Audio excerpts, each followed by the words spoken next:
Diariamente, com certeza, você passa por essa rua, Rua Professor Cleto.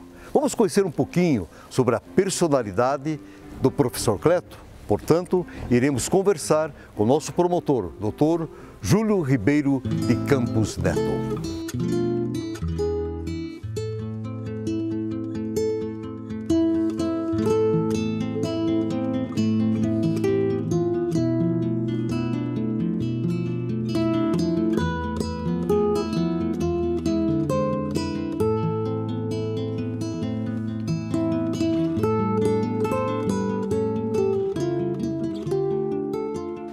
Até aqui eu acho que eu já devo começar esclarecendo que, apesar de não carregar Cleto no nome, né, eu ostento o emblema de ser o trineto do professor Cleto, né, por parte da minha linhagem materna, que aliás possui fortes vínculos aqui com a União da Vitória e região, né.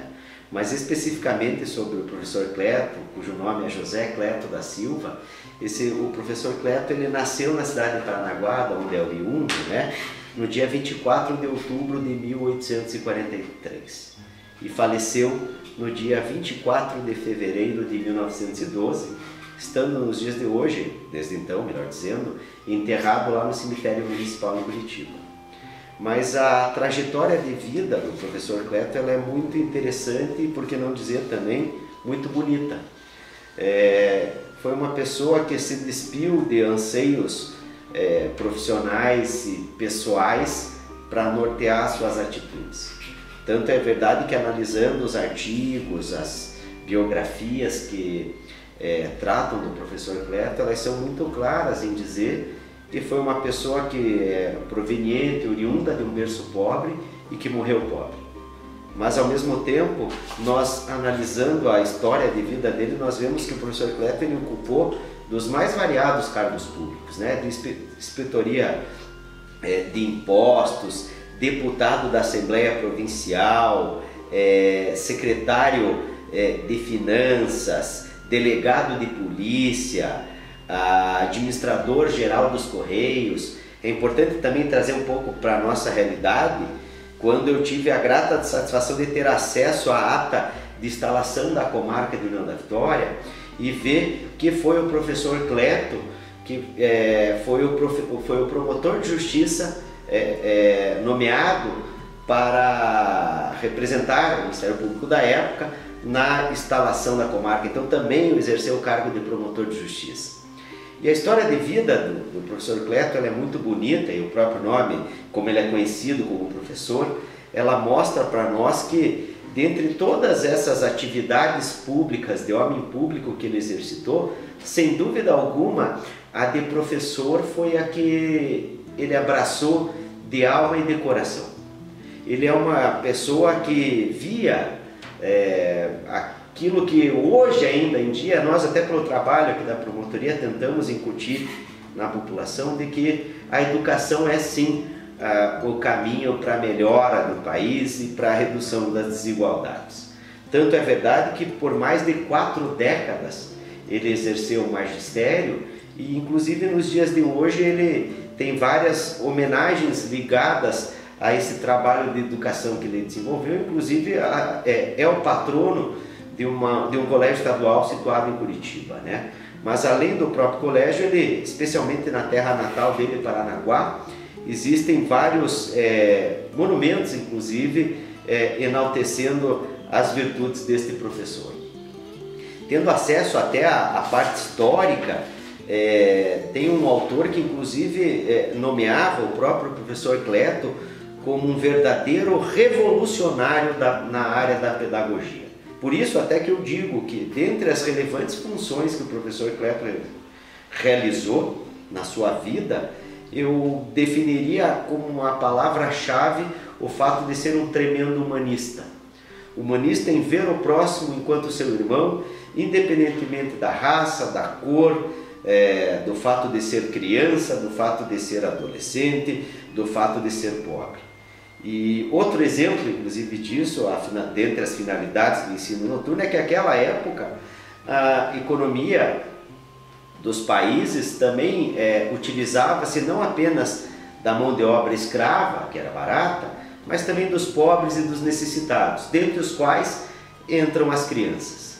E não precisamos dizer os malefícios do trabalho precoce para o desenvolvimento da criança. Aliás, é uma frente de trabalho nossa, ainda nos dias de hoje, aqui na Promotoria de Justiça, né? Mas não fosse suficiente esta situação, a meu ver, uma pessoa muito avançada para o seu tempo, com ideais que hoje nós louvamos, mas que à época eram objeto de intensa repulsa. Ele também era um republicano nato, no período em que vigia a monarquia. Então estas posições, estas opiniões e sobretudo estas atitudes do professor Cleto implicaram numa tremenda perseguição política contra ele, inclusive com uma das decisões implicando até na perda do cargo de professor por um curto período de tempo, em virtude dessas opiniões e dessas atitudes. A perseguição, especialmente por causa desse viés republicano, justificou inclusive a fuga do professor Cleto e alguns dos seus correligionários para a nossa região, né? Como o meu querido primo Noni fala, para os sertões aqui do Timbó. Inclusive, para bem retratar até a imagem do professor Cleto, nós temos um belíssimo quadro desenhado pelo Exoni Cleto no ano de 1974, e lembrando apenas que o professor Cleto era o bisavô do nosso querido Noni. E o próprio Noni noticiava ontem que, numa conversa com o glorioso maestro Emílio Taboada Dias, recebeu a notícia de que o maestro Emílio, o professor Emílio, conhecia o professor Cleto e disse que era muito bonito de ver quando via o professor Cleto descendo do morro ali da Catedral de Porto União, né, com os meninos do seu internato, levando-os para passear pela cidade. O Belarmino ali. Exatamente, e todos assim, vestindo trajes talares e impecáveis, né? Trata-se de uma pessoa que fez por merecer todas essas homenagens, esse reconhecimento, porque colocou o lado humano do seu próximo acima de qualquer anseio ou desejo pessoal, né? Inclusive econômico e financeiro, e que certamente no seu tempo e no seu momento fez a diferença, mas aquela diferença que eu acho que deve ser o objetivo de qualquer ser humano na sua passagem pela Terra, que é de deixar sua marca, auxiliando o próximo, especialmente aqueles mais injustiçados e mais necessitados, e que na época do professor Cleto eram representados pelos miseráveis, pelos pobres, pelos negros e pelas crianças, né? E ele fez da sua vida a defesa dessas pessoas.